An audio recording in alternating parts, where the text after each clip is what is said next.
میں مریم نواز صاحبہ کی طرف سے سترہ پنجاب کی ٹیم آئی ہے. میں مریم نواز صاحبہ کی بہت شکر گزار ہوں کہ انہوں نے ہمارے اسکول میں سترہ پنجاب کی ٹیم کو بھیجا ہے. اور قرآن مجید میں ارشاد ہے کہ صفائی نصف ایمان ہے.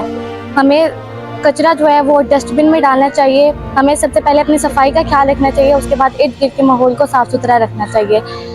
میرا نام فائزہ افتخار ہے اور میں اسسٹنٹ ایجوکیشن آفیسر سٹی گجر خان ہوں. میں اس وقت اپنے ادارے ایم سی جونیئر گجر خان میں موجود ہوں, جہاں پر سترہ پنجاب کی جانب سے صفائی کے احسن اقدامات کیے گئے ہیں, جس کو میں بطور سی ایم صاحبہ کی خصوصی کاوش جو ہے اپریشیٹ کرتی ہوں. ہماری تحصیل میں صفائی کا معیار بہت امپروو ہوا ہے اور ہمارے اداروں میں اور بچوں میں اویئرنیس جو ہے وہ بہت اچھے طریقے سے پھیل رہی ہے, اور ہم چاہتے ہیں کہ اس طرح کے اقدامات جو ہیں وہ مستقبل میں بھی جاری رہیں, اور ہم گورنمنٹ کے ان تمام تر انیشیٹوز کو بہت زیادہ سراہتے ہیں اور ہم ان تمام کاموں میں گورنمنٹ کے ساتھ ہیں. سترہ پنجاب کی ٹیم آئی, وہ بھی مریم نواز کی وجہ سے. میں ان کا بہت زیادہ شکریہ ادا کرتی ہوں.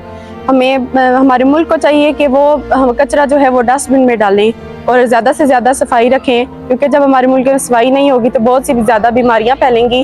ہر جگہ ہمیں ڈسٹ بن رکھنی چاہیے اور کچرا ہمیشہ ڈسٹ بن میں ڈالنا چاہیے.